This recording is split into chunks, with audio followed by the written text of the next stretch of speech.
Hello mga sangkay! Welcome back to my channel.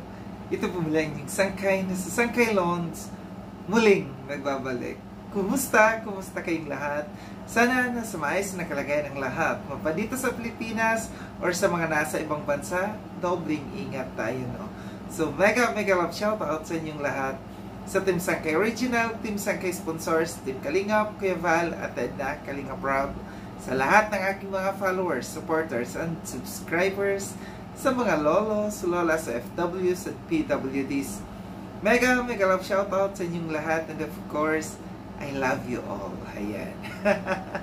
Mega love shoutout also kay Roel and Rachel, sa Team Rochelle, through sa family, Team Kalingap, Kalingap Partners, Team Kaliwat, yung grupo ko po, and sa lahat ng aking mga sponsors. Kay Tita Bing, ang kanyang YouTube channel ay Horbin TV Vlog. Subscribe po natin. Ang tita kong Vayot, si Tita Mina Jaramillo. At ang pinaka-gorgeous sa lahat, si Mamita ng San Diego, California. At sa lahat ng mga nagmamahal kay Sangkay, mega love shoutout sa inyong lahat. Ngayong araw na ito mga Sangkay, gagawa ko ng reaction video. Ito'y patungkol kay Alimango Queen, yung isang OFW na nagkiklaim di umano ng kanya ito patungkol sa One Opti, kaso nga lang hindi malinaw kung ano nga ba ang katotohanan. Ngayon nagsalita na at ipinarinig na yung audio clips ni Malo de los Santos. So ipaparinig ko sa inyo mga sangkay din after natin na mapakinggan itong audio clips na ito. Nagbibigay ako ng opinion or koro-koro patungkol dito. Sis Gina, di ba mama, pinadala ko na sa'yo yung password, yung surname mo sa One Opti. Ikaw ay naka-encode na sa One Opti. Tapos yung product mo, di ba, sabi mo hindi mo na, no, at ibininta ko na lang. Iniwan ko yun sa Pilipinas. Ang dinala ko lang dito, parang ako na lang ang magbabayad yun, yung sa gluta, kasi hindi mabinta yun doon sa Pilipinas dahil 2,200 ang halaga noon. Alam mo naman ang Pilipinas, hindi talaga nila makayanan ang ganong tsaka yung sabon. Ako na ang iba. Yung kape naman at tsaka yung chuko, yun ay iniwan ko sa Pilipinas at ibinibinta nila yon. Pero mayroon naibinta na yung juice, yung dalawa ni Corazon Oil, Isis Corazon Oil. Kaya mayroon na kayo doon. Bali, ang nandoon yun na 3,888. Yun ang halaga nung sa Diyos. Kaya parehas kayo ni Isis Cora. Ngayon, tatanungin kita kung yung sa One Opti na kung ida-downline mo pa uli o kung ipapadala ko na lang sa'yo yung pera ng sa One Opti na Diyos na bali na ibinta ko yun, na bali nandito ng sa One Opti yung tag doon 3,888, kulang-kulang na 4,000. Ngayon yung sa gluta naman ay bali ako na ang mag-aabono noon na 2,000, kaya mayroon ka na dito sa akin ng 4,000 ay hindi, bali 5,000 na ang naririto mo, ang baling aabunuhan ko dahil nandoon yung 3,888 plus yung sa glutang 2,200. Yun ang kabuuan. At hindi ko pa alam kung magkano yung naibinta nila yung sa gabi mo at saka yung sa mo. Basta kung maibibinta lahat yun, ano ba ang gusto mo? Ida-downline ko pa o ibabalik ko sa'yo yung pera mo? Sis, yun ang tanong ko sa'yo, sis. Kung gusto mo, ibabalik ko sa'yo yung 8,888.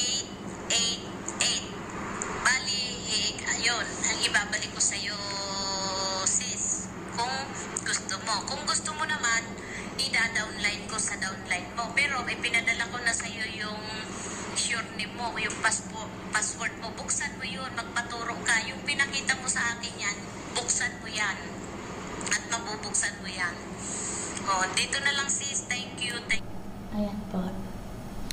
Narinig niyo naman po yung mga sinabi niya. So, malinaw po na nasa kanya ang item namin. Kasi dati, nasa kanya. Ito po ang Eagle Mama G. Itong video ko po na ito, ay gusto ko lang po malaman ninyo kung ano yung katotohanan. Kasi, kami po ay nag-member sa One of the at hanggang ngayon, kahit isang item po ay hindi po na ibabalik. Okay lang naman po item or pera. Kasi nasa voice message naman po ni Sis Malu de los Santos na nasa kanya na ang items namin. Ang napag-usapan po kasi dati, kasi nga mga OFW kami, isa lang ang hawak. Si Sis Malu de los Santos ang nag-leader sa amin. So, marami kami. Helper po ako ng KKST. Kalingap, ka-helper, support team. So, magto 2 years na po until na wala pa po yung aming items. Pero, nag-leave bigla si Malu sa aming GC. So, kanino namin nahanapin ang items namin. Siyempre po, kaya po kami, ako, lalo na, kailangan ko na po ang item, payment, o ano ang dapat niyang ibigay sa amin. Basta yung para sa akin. At yung iba, sila rin po ay naghahanap. Si Sis Corazon Oy, member din po niya. So, kami po sa KKST, hindi po namin siya makausap. Saan namin siya kakausapin? Ito na lang po. Pakinggan niyo po ang voice message ni Sis Malu. Pero hanggang ngayon po, wala pa po yung items namin. So yun mga sangkay at tinapakinggan no, napanood itong audio clips na ito.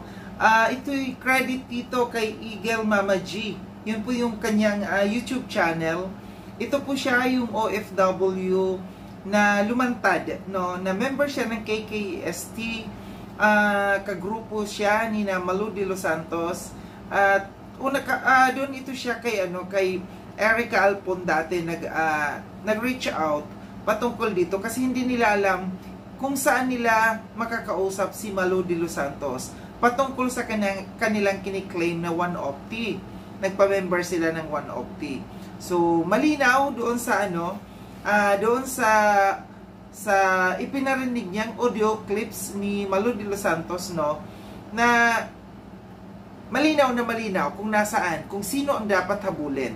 Kasi nung mga nakaraan na ginawa natin to ng reaction, malabo, hindi natin alam kung ano nga ba ang katotohanan, kung nasa kay Malu de los Santos, parang na-involve dito sina Ate Edna at saka si Kuya Val. So ngayon malinaw na labas dito si Kuya Val at saka si Ate Edna. Dahil inamin niya mismo ni Malu de los Santos na yung product, no, ng One of T ay nasa kanya, no? At sinasabi niya na yung anong sabi niya, sure name. Hindi po yung sure name. Ang ibig sabihin ang ibig sabihin niya na username, no? Yung username na ipadala na niya at saka yung password. So hindi yun sure name, no? Username ng One of T at saka yung password para ma-open ni Eagle Mama G yung yung kanyang account sa One of T. So malinaw na nasa kay Malu de los Santos at inamin niya mismo na nasa kanya yung product ni Eagle Mama G. Hindi lamang ito isa, kundi marami. Yan ang hinahabol nila. Dahil 2 years na hindi nila natanggap yung product ng One of T. Sinabi ni na ibenta na dito sa Pilipinas yung ibang product at ang dinala niya pabalik ng ibang bansa kasi siguro na-claim niya yung product nung time na nagbakasyon siya dito sa Pilipinas, no? Sabi niya ang dinala lang niya pabalik ng ibang bansa ay yung gluta at saka yung sabon pang pa-beauty. Kaso nga lang medyo hindi ko nagustuhan yung sinabi niya na yun ang kanyang dinala kasi mahal at hindi kaya ng mga Pilipino dito sa Pilipinas. wag niyo naman wag niyo i-discriminate yung mga Pilipino dito na hindi kaya bumili ng gluta, diba? Yun ang parang pinalalabas mo, kundi sabihin mo na lang na interesado ka dun sa product. Kaya mo dinala, hindi dahil sa hindi kaya bilhin ng mga Pilipino dito sa Pilipinas, yung glutathione, interesado ka kamo kaya dinala mo. At isa pa, wag mong sabihin na inabunuhan mo.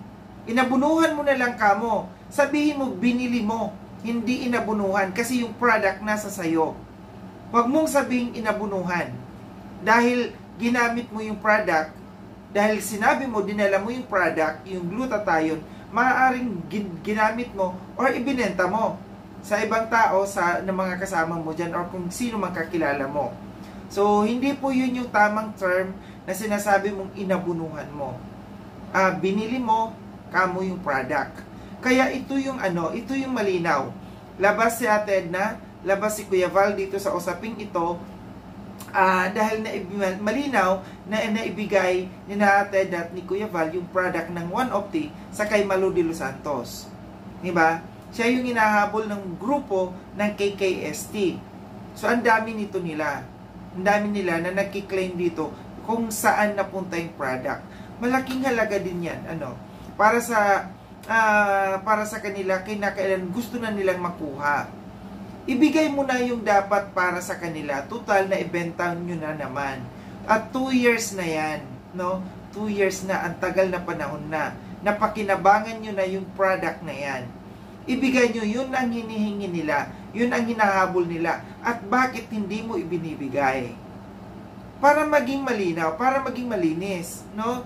Huwag niyong paasahin yung mga tao at huwag yung kausapin mo yung mga tao. Kasi naghahanap sila kung saan kanila dapat na mahagilap, saan kanila dapat makausap. Kasi nag-leave na daw ito si Malu de los Santos sa GC nila. So hindi sila magsasalita kung hindi sila naagrabyado. At saka, ito pa, matagal nang nag-iingay ito sila doon sa kay Erica Alpon. Man lang sana, umpisa pa lang, dapat ni-reach out na ito ni Malu de los Santos para masettle na yung lahat. Ang gusto lamang nila, maibalik yung pera or di kaya yung product nila. Total, malinaw na sinabi mo na yung product nila ay naibenta mo na. Ibigay mo na yung pera nila para mapakinabangan naman nila. So, ito lang yung aking reaction patungkol dito na malinaw na ng lahat. Mabuti at lumabas at lumantad dito si Eagle Mama G at ipinarinig yung voice message dito ni Malu de los Santos dahil nalinawan ang lahat. Malinaw na nasa kay Malu de los Santos yung product at sinabi niya na ibenta na yung product na hindi pa lang niya ibinibigay yung pera na pinagbentahan ng mga product ng One Opti at bakit umabot ng 2 years. 2 years na hanggang ngayon. Muli, maraming salamat mga sangkay sa panonood. Sa mga hindi pa nakapag-subscribe kay Sangkailon, subscribe nyo na po ako. Click yung notification bell para updated kayo sa lahat ng mga videos na aking gagawin. Like and share itong video na ito mga sangkay. Kita-kits tayo ulit sa susunod na video na aking gagawin. Ingat kayo sa ang dako ng mundo bang kayo naroroon. Paalam na mga sangkay. Paalam.